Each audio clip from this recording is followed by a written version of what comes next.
రోజు రోజుకు వాళ్ళు మతిభ్రమించినట్టు పదవిని నిలబెట్టుకోవడం కొరకు ఒకడు, పదవిని తెచ్చుకోవడం కొరకు ఒకడు పోటీ పడుతూ ఒక వేట కుక్కల్లాగా ప్రవర్తిస్తూ ఉన్నారు. అన్న దగ్గర నుంచి గుంజుకోవాలని తమ్ముని దగ్గర నుంచి తమ్ముని రాకుండా అది నిలబెట్టుకోవాలని అన్న.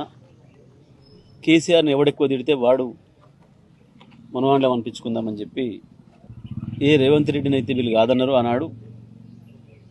వాడు 25 కోట్లు పెట్టుకొనుకున్నాడు, ఇది తెలుగు కాంగ్రెస్ చేసిండు, సైకిల్ కాంగ్రెస్ చేసిండు అని మాట్లాడిన వీళ్ళు ఇవాళ పొద్దున్నే పోయి ఇద్దరు పోటీపడి రేవంత్ రెడ్డి బూట్లు ఒకడు గుంజుకొని తుడుస్తున్నాడు అనే విషయం ప్రజలందరూ కూడా చర్చించుకుంటున్నారు.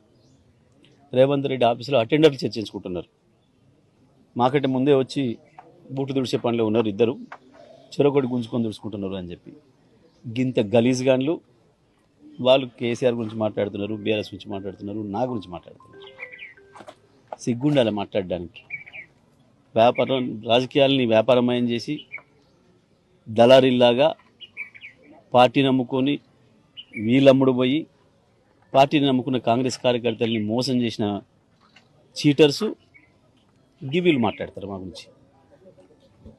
కేసీఆర్ మీద మాట్లాడేంత ఇదా వీళ్ళకి.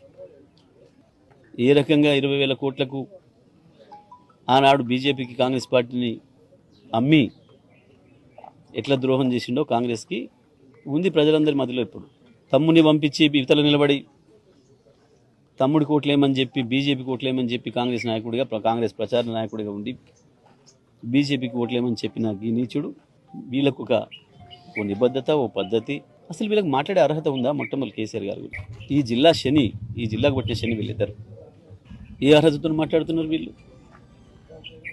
ఏ ఒక్క మాట మీద నిలబడ్డారు? సోనియా గాంధీకి పార్టీ నడిపిస్తలేదని చెప్పాను. రాష్ట్ర ఇన్ఛార్జ్ చేసిన ఆయన కొనేసిండు, రేవంత్ రెడ్డి కొనేసిండు, పైసలు పెట్టి అని చెప్పాను. ఒక దిక్కు కాంగ్రెస్లో వండుకుంటూనే బీజేపీతోని అంటగాగినరు. పదవుల కొరకు, పైసల కొరకు పార్టీలను నమ్ముకునే వీళ్ళు, వాళ్ళు అమ్ముకునే విధవలు వీళ్ళు కేసీఆర్ గురించి మాట్లాడతారు. కేసీఆర్ కాలి గోటిని కూడా పుట్టుకునే అర్హత లేని వాళ్ళు వీళ్ళు. వీళ్ళ నాయకుడే లిల్లీ పుట్టు, అందులో సందేహమే లేదు. వీరి ముఖానికి దాని అర్థం కూడా తెలియదు. వెంకరెడ్డి అంటానికి లిల్లీ పుట్టు అంటే ఏందో 100% లిల్లీ పుట్లు వీళ్ళు. కేసీఆర్తో పోల్చుకున్నప్పుడు రేవంత్ రెడ్డి అనేవాడు లిల్లీ పుట్టు, అందులో సందేహం ఏం లేదు. కేసీఆర్ కాబట్టి చాలా సరళమైన భాషలో, సరళమైన పద్ధతిలో చెప్పాడు. కార్యకర్తలను అడిగితే అంతకంటే ఎక్కువ చాలా పెద్ద పేర్లే ఉన్నాయి వీళ్ళకి.